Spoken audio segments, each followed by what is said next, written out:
What's going on, everyone? So, one of the beauties of the original Scream is it was really a perfect movie in many ways, right? From the pace to the plot to the story to the characters, right? I mean, it was just like a perfect cast that just fit the roles seamlessly. On top of that, right? Like, it was very simplistic. Yeah, it had a little meta. Yeah, it had a little, nuances here and there. But for the most part, it was a simplistic story that you had seen and heard time and time again. It's why they didn't think it was going to have success. It's why there was this thought and consensus of, oh, Scream is just gonna bomb. It's gonna be another slasher film. Slasher genre is dead. Because you had all the films that were coming out like once a week after Halloween and its success, and things like Prom Night and all. And it's just like, oh, here goes another run of the mill. And then lo and behold, it did just enough to be different, but still didn't lose what made that was successful about the other slasher films and the slasher genre in general, right? It was very simple. Here is a group of characters that are all targets by a killer that is running loose. And is it friend? Is it, someone they don't know? Is it a family member? What is the deal here? And, characters get knocked off. Little twist at the end. Oh, another twist at the end, because there's two killers, right? Which is something that hadn't really been done. And then, like I said, the difference isn't like Drew Barrymore, right? Everyone thought that she was going to be the main character, and boom, she dies in the first 10 minutes. Subverting expectations, right? But again, very simplistic, very simple film. There wasn't a lot going on. It was easy to follow. It wasn't chaotic, right? They didn't try to do too much. They stayed within the frame of which the slasher genre has always maintained. And the reason I bring this up and the reason I mention this is because I really want Scream 7 to get back to basics. Get back to simplicity, right? Sometimes the best answer is the simple answer. Sometimes, we've all heard the saying, simplicity sells, right? And if you can just get back to what made Scream successful, I think you could have another dozen films if you want to, right? And I'm hopeful that with Kevin Williamson back into the frame, that we can kind of get back to the basics, right?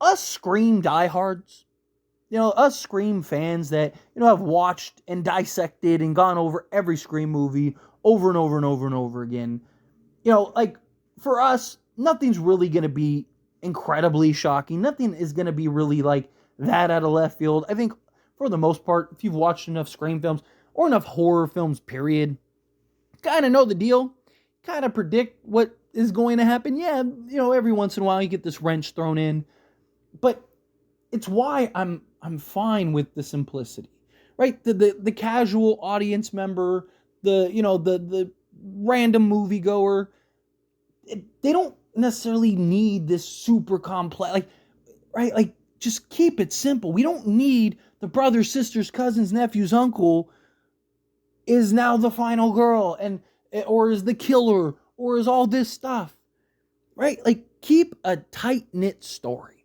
You're bringing Sydney back. Okay, fine, right? Personally, I wanted to move off Sidney Prescott, but I understand given the circumstances and everything that happened, this is the safest route.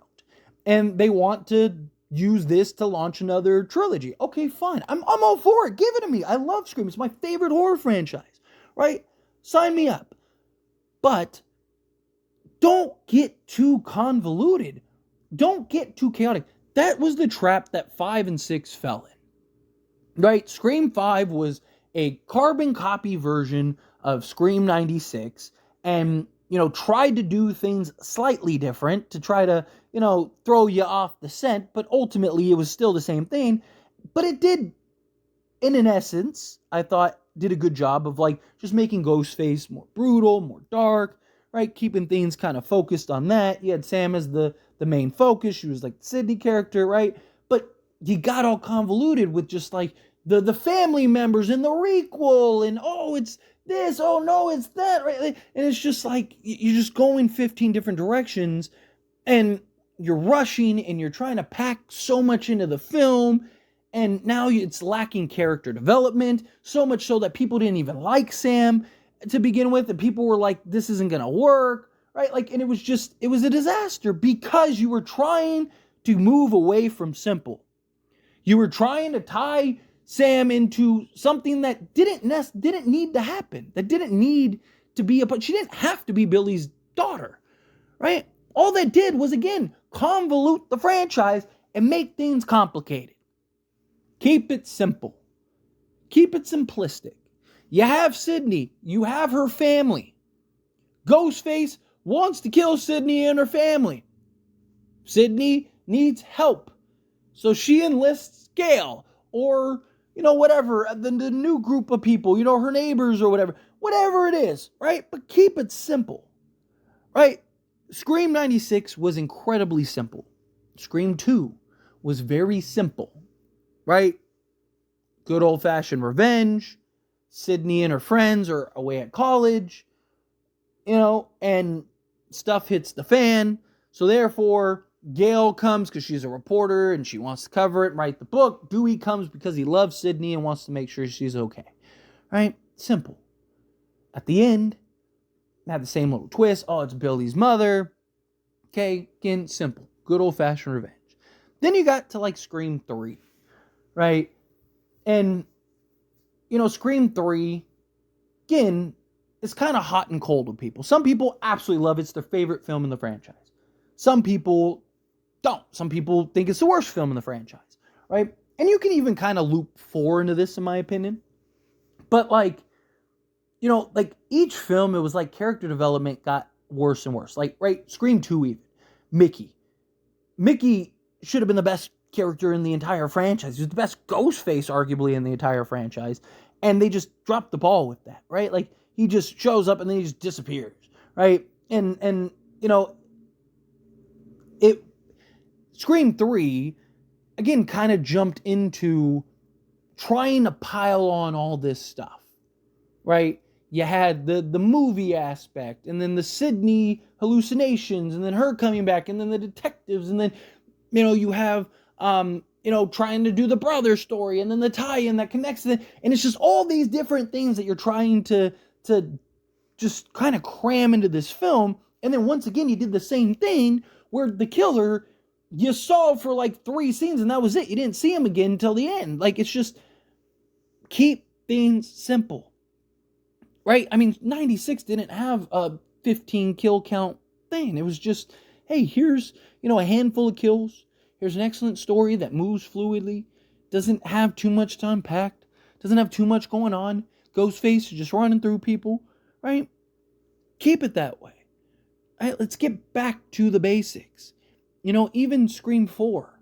Right? It's just like, you're trying to do the Dewey and Gail issues that they're having because Gail stay at home, and then Sydney is doing this book tour, and then she's coming here, and then you have Judy, and she's, has this conflict with Gail, and then Dewey is like, going over it, and then you have, Jill and her friends, and you're trying to get, and look, again, Scream 4 is one of those films that people love and don't, but again, you tried to pack so much into a film, where again, if you look at Scream 96, there wasn't a lot going on, right? It was just friends, having fun, enjoying life. Stuff hits the fan, killers on the loose. They're all trying to navigate that and figure it out, right? There's the underlining backstory of Sydney's mother being murdered, but it's not something that like needs a heavy injection that you really have to dive into and really heavily explain. It's just like, boom, right? Here's who was framed as the killer. Here's what happened. It's the 1-year anniversary. Boom. There's the point. You go. College kids do college kid stuff, or high school kids do high school kid stuff. They're enjoying and partying, having a good time, and killer's just waiting for the right moment, and then boom, here you go. There wasn't all these different stories and all this different stuff, and there wasn't all these different tie-ins and connections and things. Like, everything was very simple. Right? Everything was just, here you go. Here's a movie to unpack, and you can follow along and watch. Right? I want to get back to that. Get back to just keeping things free flowing, you know, not too crazy, not all over the place. Doesn't have 15 different storylines that you have to follow, right? Like even in 96, the character development was so great because they were developed together. And all the scenes and all the dialogue and all the talking points all help build those characters. You know, from like Randy being in the movie or in the blockbuster type thing, right? Like where he's there and he's talking to Stu and he's talking about Billy and and you get the geek and he's over there screaming about movies and you get that he's the nerd, right? You get that Billy's kind of the dark, like mysterious kind of greaser guy, right? Like Stu is the class clown that's cracking the jokes and he's the popular guy that has this big mansion and throws the awesome parties and stuff, right? Like you get, I mean, Tatum says herself, she's blonde with the big boobs, right? Like, it's just, you get all that. You get the usual tropes, but they were able to really deliver on those tropes and on those characters to a sense that they are so beloved. I mean, even to this day, people want Stu to return. Like, to this day, people want Stu to return. He's been dead for 30 years. Right? Yet people still have their, conspiracy theories that he hasn't died and he's not dead and he's going to come back one day and all that stuff. My buddy Craven, right? Craven's the driver of the Stu train, right? Like, and it's just, again, like, it's because Stu is so beloved that there is an audience and a fan base that is like, man, I really want him around, right? Dewey dies and people are upset about it. Why? Because he's so beloved. They did such a great job of building and establishing his character. Get back to storytelling. Get back to building characters. Scream 5 and 6's writing was terrible. It was terrible. I didn't hate the movies. I enjoyed them. There was things that I really liked about them both. But it wasn't anywhere close to what made the Scream franchise successful. And I think, get back to the basics. Get back to some simplicity and watch the result. But anyway, as always, this is a discussion. I pass a question on you. Let me know your thoughts and opinions down in the comments below. What do you think?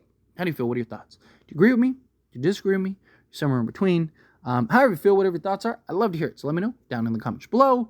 That being said, if you haven't liked this video, hit that like button. Helps me a lot. So we enjoy these types of videos, and I truly appreciate it. Not subscribe channel, what are you doing? Hit that subscribe button. Turn on the bell notifications. Appreciate y'all. See you in the next one. Thank you.